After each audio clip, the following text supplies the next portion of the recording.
Assalamualaikum warahmatullahi wabarakatuh.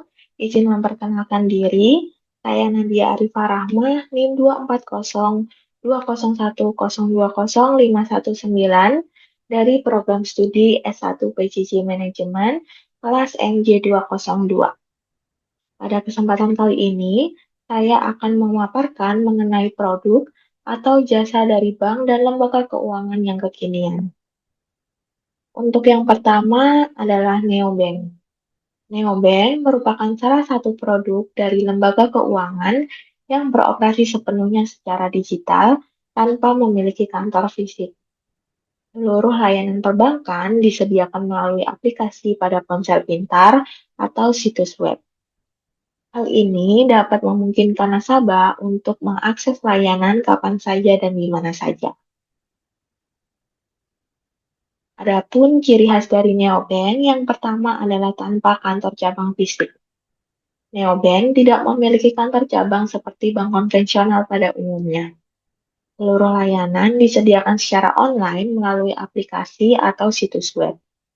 Dan neobank ini beroperasi 100% secara digital, di mana semua proses perbankan, mulai dari pembukuan rekening hingga transaksi keuangan, dilakukan secara digital.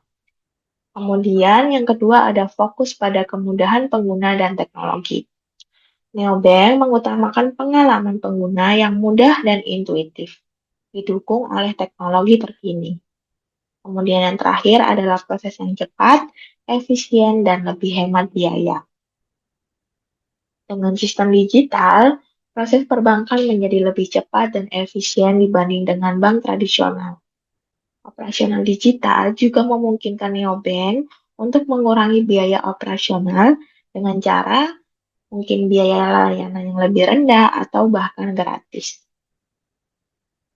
Adapun contoh neobank di Indonesia, yang pertama ada Genius.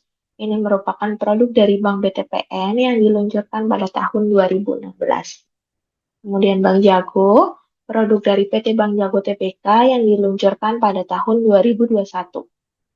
Yang ketiga ada Blue, produk dari BCA Digital yang diluncurkan pada tahun 2021 juga. Kemudian ada Bank Neo Commerce atau BNC. Ini merupakan transformasi dari Bank Yuda Bakti menjadi bank digital pada tahun 2020.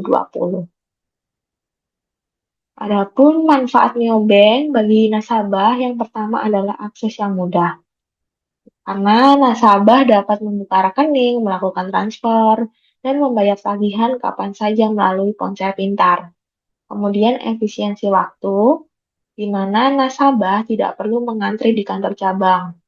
Kemudian bebas biaya administrasi, karena banyak neobank yang menawarkan layanan tanpa biaya administrasi. Kemudian ada fitur pintar, mungkin tersedia pengingat keuangan, tabungan otomatis, dan perencanaan anggaran.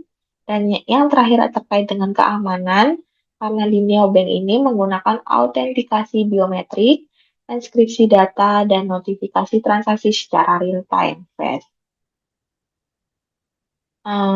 Adapun kekurangan dari neobank, yang pertama adalah ketergantungan pada koneksi internet. Untuk semua layanan, ini bergantung pada koneksi internet yang stabil. Kemudian, tidak ada layanan tatap muka. Mungkin bagi beberapa nasabah, itu merasa kurang nyaman karena tidak ada interaksi langsung dengan petugas bank. Yang ketiga, produk terbatas karena belum semua produk perbankan tersedia, seperti kredit properti atau rekening giro untuk bisnis besar. Dan yang terakhir adalah tantangan literasi digital. Untuk pengguna usia lanjut atau yang kurang terbiasa terkait dengan teknologi, mungkin akan menghadapi kesulitan. Jadi kesimpulannya, neobank merupakan solusi perbankan modern yang sesuai dengan kebutuhan generasi digital. Dengan menawarkan kemudahan, kecepatan, dan kontrol penuh atas keuangan pribadi, neobank cocok bagi anak muda, pelaku UMKM, pekerja lepas, dan siapapun yang ingin mengelola keuangan secara efisien. Selanjutnya, contoh produk dari bank atau lembaga keuangan kekinian yang kedua adalah KRIS atau Quick Response Code Indonesian Standard. Nah, KRIS ini merupakan standar nasional kode QR yang ditetapkan oleh Bank Indonesia dan Asosiasi Sistem Pembayaran Indonesia atau ASPI. KRIS ini diluncurkan pada 17 Agustus 2019 yang bertujuan untuk menyatukan berbagai jenis kode QR dari penyedia layanan pembayaran. Sehingga masyarakat cukup menggunakan satu jenis QR Code yang dapat dipindai oleh berbagai aplikasi seperti GoPay, OVO, Dana, Link Aja, ShopeePay, hingga mobile banking. Nah, kris ini terdiri dari beberapa jenis produk yang dirancang untuk memenuhi kebutuhan transaksi. Yang pertama ada kris statis, yaitu kode QR tetap yang digunakan oleh merchant, di mana pembeli memasukkan jumlah pembayaran secara manual. Yang kedua ada kris dinamis. Ini merupakan kode QR yang berubah-ubah sesuai dengan transaksi, di mana jumlah pembayaran langsung muncul saat pemindaian. Yang ketiga ada kris TTS atau transfer tarik setor yang memungkinkan nasabah melakukan tarik tunai, setor tunai, dan transfer melalui agen atau merchant. Yang terakhir ada kris cross border. Ini digunakan untuk transaksi lintas negara seperti antar Indonesia dan Thailand. Nah, ini memungkinkan wisatawan mancanegara dapat bertransaksi dengan mudah. Nah, kegunaan kris bagi nasabah itu yang pertama adalah kemudahan pembayaran. Nah, kris ini mempermudah pembayaran tanpa perlu uang tunai. Cukup dengan memiliki kode QR menggunakan ponsel pintar. Yang kedua, dukungan multi aplikasi.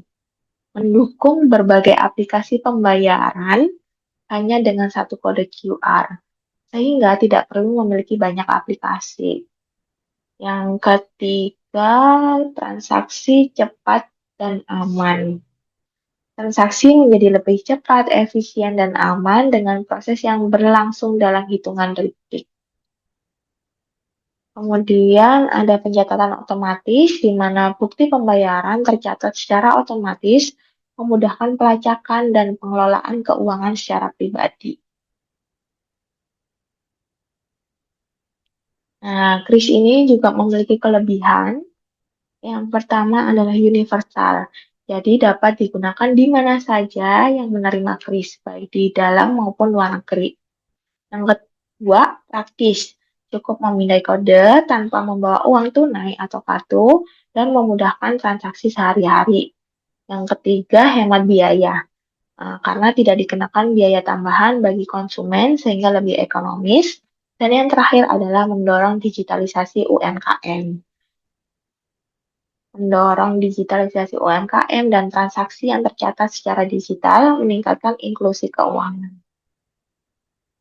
Namun, kris ini memiliki beberapa kekurangan. Yang pertama adalah ketergantungan pada internet, karena memerlukan koneksi internet yang stabil untuk melakukan transaksi. Yang kedua ada adopsi yang belum merata, karena tidak semua tempat atau merchant itu sudah menggunakan kris, terutama di daerah terpencil. Yang ketiga, ada tantangan literasi digital karena memerlukan pemahaman terhadap teknologi digital yang bisa menjadi hambatan bagi sebagian pengguna. Yang terakhir adalah potensi gangguan sistem. Jadi kris ini bisa terganggu jika terjadi error pada sistem atau aplikasi. Hal ini pastinya dapat menghambat transaksi bagi nasabah. Kesimpulannya, sebagai penutup dapat disimpulkan bahwa kris ini adalah solusi pembayaran digital yang cepat, aman, dan praktis. Dengan dukungan dari Bank Indonesia dan lembaga keuangan, kris menjadi alat pembayaran yang semakin luas digunakan di berbagai sektor. Harapannya, kris dapat terus membantu masyarakat dalam bertransaksi secara efisien, sekaligus mendukung transformasi digital di Indonesia.